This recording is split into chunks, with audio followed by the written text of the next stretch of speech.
आपकी कुछ पुरानी फिल्मों की याद आपको ताजा दिलाना चाहते हैं, जरा प्लीज यहां पे प्ले किया जाए एलईडी पे।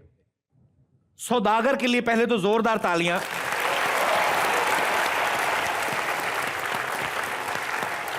सुभाष सर, इस फिल्म में जैसा कि आप पोस्टर में देख रहे हैं, दिलीप कुमार साहब और राजकुमार साहब, दो ऐसे दिग्गज एक्टर, मतलब जिनको साथ में लाना बहुत मतलब इम्पॉसिबल काम है। इतिहास। तो ये सर मतलब अपने खुद के लिए पंगे खड़े करना आपको अच्छा लगता था?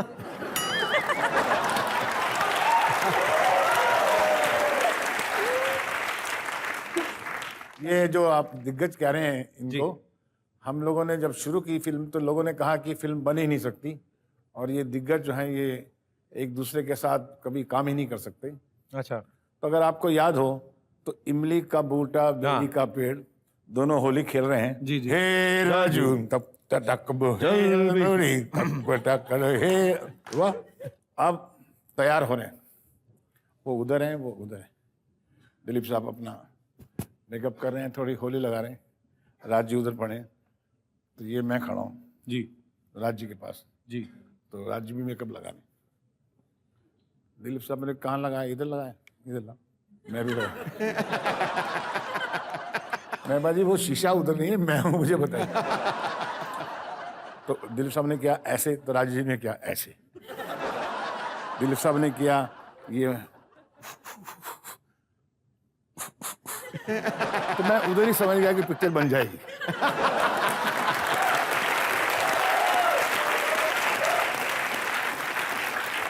और फिर मैंने कहा जी ये पहला आपका जफ्फी डाल के डांस है, और वो पहला टेक जो जितना मुश्किल हुआ वो तो समझिए मन जी। फिर कहा ए राजू 1 2 3 4 5 6 7, उसके बाद कुछ बादल बादल आ गए, ब्रेक हो गया, तो राजकुमार जी मुझे बोलते हैं जानी साहब से को स्टेप ठीक करें।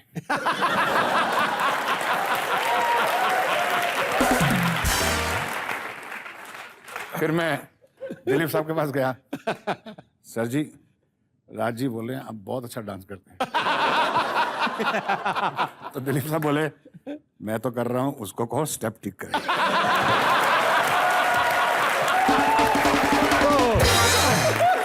दादा एक सेकंड, आप मेरे साथ आइए, एक बार जोरदार तालियां दादा के लिए भी। दादा, सोहेल भाई हमारे बड़े अच्छे दोस्त हैं, जब भी हमें कभी मिलते हैं आपकी इतनी बातें शेयर करते हैं कि सेट पे आप कितनी मस्ती करते हैं।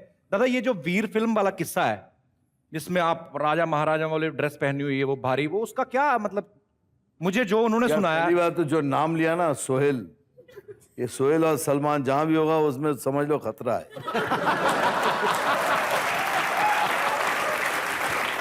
और ये सोहेल का नाम लिया वो तो सबका बाप है। ये कहानी उन्होंने आपको बताई? मैं आपको बताऊं कि आप अपने आप बताएंगे कहानी क्या थी? अब बताओ दो, जब जब करना है उतारना है तो उतार। नहीं नहीं ऐसी कोई बात नहीं, मुझे उन्होंने बात बताया कि वीर फिल्म में जो राजा महाराजाओं को, पाजी पीरियड फिल्म बना रहे हैं, कॉस्ट्यूम पहना हुआ है, तो उन्होंने कहा कि हमने बनाया था प्लास्टिक का ताकि हैवी ना हो। दादा कहते कि मुझे कैरेक्टर में पूरी जान चाहिए, 35 किलो का लोहे का बनवा लिया इन्होंने। अब 35 किलो का वो पहना हुआ है, जो उन्होंने बताया सर, मैंने नहीं किया। कहते कि वो पहन के घोड़े बैठे, अब घोड़े ने उछल उछल के भागता है, जैसे घोड़ा भागा सर वो यहां तक था, तो दादा के ठप ठप ठप लग रहा है, और ये दौड़ रहे हैं और बोलते डायलॉग कोई और था, चलते चलते डायरेक्टर को गालियां दे रहे हैं, क्या ये बोलते ऐसे लग रहा है। तो बोलते कि घोड़े भी कितनी दूर निकल गए। तो बाद में जब सीन खत्म हुआ बोलते मैं घोड़े पे नहीं जाऊंगा, सोचिए वैसी महाराजा वाली कॉस्ट्यूम पहनी और मोपेड पे जा रहे हैं। डर इस बात में कितनी सच्चाई है? पहली बात तो मुझे पहले मिले तो मैं उसके मुंह तोड़ दूंगा तो पब्लिक में ऐसी बात करने के लिए, तो ये बहुत खतरनाक लड़का है, उसकी बात सुनते क्यों? नहीं वैसे एनीवेज सर, क्या हुआ? बोल सच रहा था। नहीं सर, क्या होता है कि जब डुप्लीकेट चीजें पहनते हो ना, क्लोजअप में मालूम पड़ जाता है से प्लास्टिक है, मालूम पड़ जाता है। तो उन्होंने कहा कि भाई दादा 2 कैमरा है तो एक में क्लोजअप में दिखता है। बोला यार इतना भारी चीजें कैसे उठाऊं? बोले दादा प्लीज कर लो। मैं अच्छाई के लिए पहन लिया। अब मैं भी बेवकूफ साला, मुझे भी तो मालूम होना चाहिए घोड़ा भागने वाला है।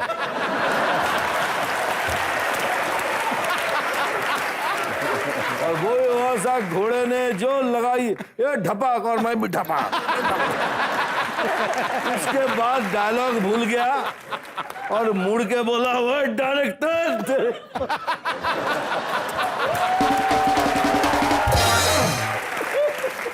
बाकी ये भी सच है, बाद में मैंने कहा मैं नहीं चढ़ने वाला, बहुत लगा सर ये सूझ गया था मेरा पूरा।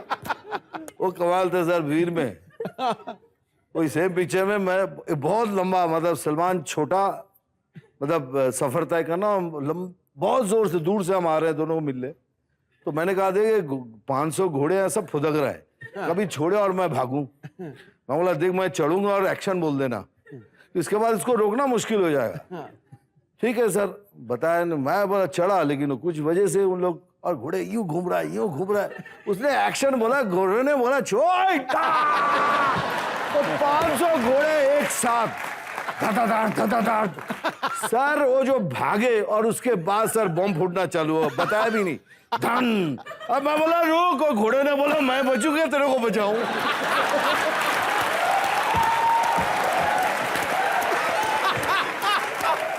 ये बम फूट रहे, गोलियां चली सर, कैमरा से हम बाहर निकल गए और डायरेक्ट कट कट, वो घोड़ा समझ रहा है और मारने आ रहा है और भागे जा रहा है।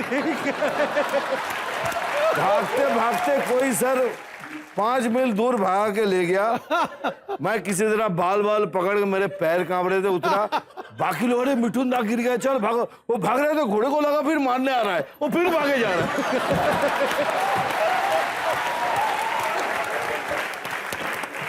सर हाईलाइट पाई क्या हुआ मालूम, मैं तो आ गया, सबने बोला सर रिटेक करना है, तो दादा, मैं बोला मैं नहीं छोड़ देता, तुम लोग बताया नहीं है बम बम फूटने वाले, मैं तो बोला ठीक है दादा का डुप्लीकेट ले लेते और बाकी लोगों को ढूंढो। बाकी लोग ढूंढे कहाँ, तो बाकी जो मेरे साथ थे, कोई घोड़ा अपना घर चला गया, वो घास खा रहा है और चले आ रहा है।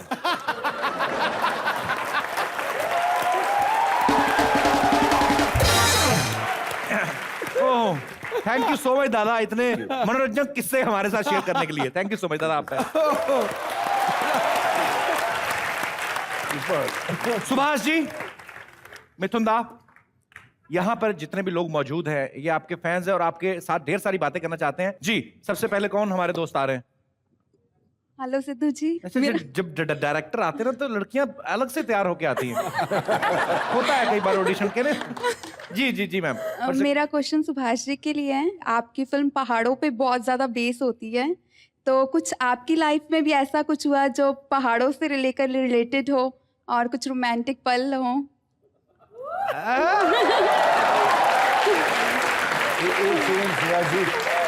सुभाष जी, वैसे आप पहाड़ की हैं? हाँ जी, मेरी मम्मा जो हैं वो जम्मू की हैं, तो काफी टाइम मैंने पहाड़ों पे स्टे बस किया। बाकी बात समझ में आ गई। और सर मेरा नाम भी एम से ही शुरू होता है, माई सेल्फ मोनिका।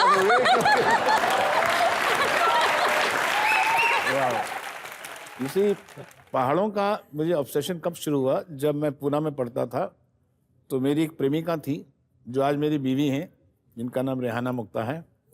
और उस वक़्त वो, मैं उन्हें फिल्म स्कूल में था, तो मेरा जब प्यार हुआ उनसे, तो कड़के थे हम लोग, स्टूडेंट थे, तो मैंने उनसे कहा कि चलो बाहर कहीं चलते हैं।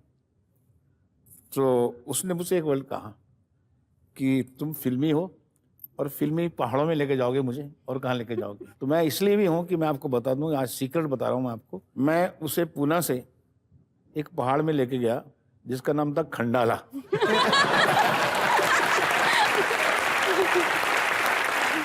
और वहाँ हमने पहली बार आपस में वादा किया कि हम शादी करेंगे,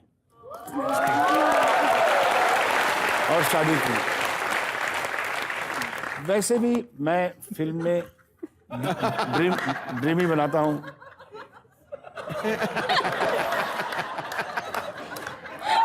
वाला झूठ बोल रहा है, ये भाभी को लेके जाने से पहले 3 बार रिहर्सल कर चुका है।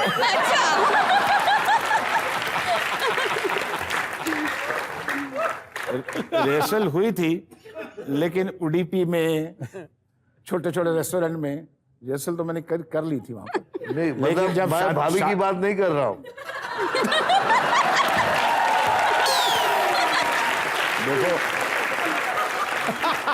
देखिए जिंदगी में किसी भी मंजिल में पहुंचने के लिए स्क्रीन टेस्ट तो देने पड़ते हैं। बिल्कुल बिल्कुल। सेकंड क्वेश्चन मेरा मिथुन दा के लिए है। सर आप भी पहाड़ों में ही रहते हो, ऊटी में, जी। तो वहां पर आपका 35 डॉग्स हैं, सुनने में आया है। मैं पहली बार तो वो नहीं बोलना चाहता। मेरे पास 56 4 पैर वाले मेरे बच्चे हैं। ओह सो स्वीट, सो स्वीट। और अगर मेरे से बारे में जानना चाहते हैं, हाँ जी। मैं कोई द्विधा नहीं रखूंगा। मेरी बीवी भी सुन रही है। जी हाँ, मैं बहुत बार रिहर्सल कर चुका हूँ। I had 56 four-legged children. मेरे बहुत से पंग वाले बच्चे हैं, दोस्त हैं, almost 400. And मेरे छोटे छोटे पत्तों वाले भी दोस्त हैं. So I live in that with my plants, with my birds, with my pigeons, and with my children. I have, अरे वाह, thank you so much. by the way, I tell you, आपको लगता होगा मैं ऐसे ही बोल रहा हूँ, उनके सारे लाइसेंस में सबके साथ नाम जुड़ा हुआ है, जैसे बड़ी boy Mithun Chakraborty. It is not only Buddy Boy, it's Buddy Boy Mithun Chakravarti. Thank you. और कोई हमारे दोस्त? हाँ जी हेलो कपिल सर, मेरा क्वेश्चन मिथुन दा से है। जी। सर आपके डांस के स्टेप्स तो सबको मालूम है कैसे अच्छे होते हैं सर, बहुत यूनिक होते हैं। तो सर आपके जो स्टेप्स होते हैं वो आपको खुद को ऐसे आ जाते हैं या कोई कोरियोग्राफर सिखाता है? Actually, आप देखेंगे मैं bad version of Elvis Presley हूँ।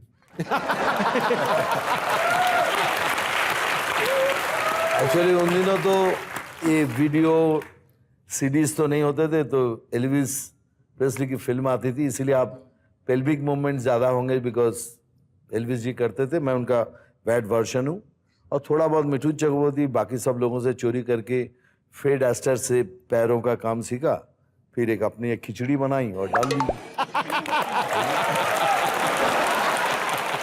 सुभाष जी, आप फिल्म के निर्देशक हैं, खुद यहाँ पे मौजूद हैं। मिथुन दा हमारे बीच मौजूद है, मिष्टी हीरोइन मौजूद हैं।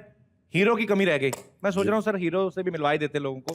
सो एक बार जोरदार तालियों से स्वागत कीजिए फिल्म कांची के हीरो मिस्टर कार्तिक। सबसे पहले तो ये बताइए, पहले पाजी आपको पता कार्तिक की फिल्म आ चुकी है प्यार का पंचनामा, और इनके काम की, इनकी फिल्म भी बड़ी सक्सेस हुई और इनके काम की बड़ी तारीफ की गई।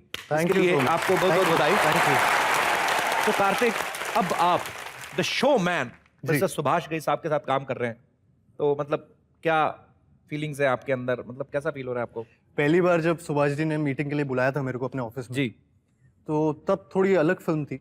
अच्छा। उन्होंने मुझे टाइटल बताया था, फिल्म का टाइटल है कांचा। कांचा। मैं गया, मैं खुश हो गया कि कांचा कांचा कांचा, फिल्म सुभाष जी का कमबैक है। थोड़े दिन में मिष्टी आ गई। अच्छा, अब फिल्म का टाइटल आप देख ही रहे हैं, कांची।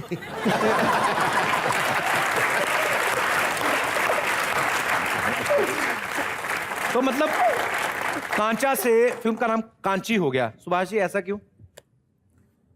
सी कांची ओरिजिनल नाम था, कांचा इन्होंने खुद रखा है अपने। अच्छा, खुद ही रखा है इन्होंने। जी हाँ, लेकिन ये बात थी कि जो लड़की को आपने 300 लड़कियों के ऑडिशन से सिलेक्ट किया है कांची, उस कांची के लिए ऐसा हीरो होना चाहिए जो 500 लड़कों का ऑडिशन लो तो होना चाहिए। अच्छा। लेकिन ये जब हीरो मेरे सामने आए तो मैंने बोला अभी 400 के ऑडिशन की जरूरत नहीं है। अरे वाह। जब आपकी इतनी तारीफ हो रही तो आप तो बैठ जाइए फिर। बैठ ही जाता हूँ।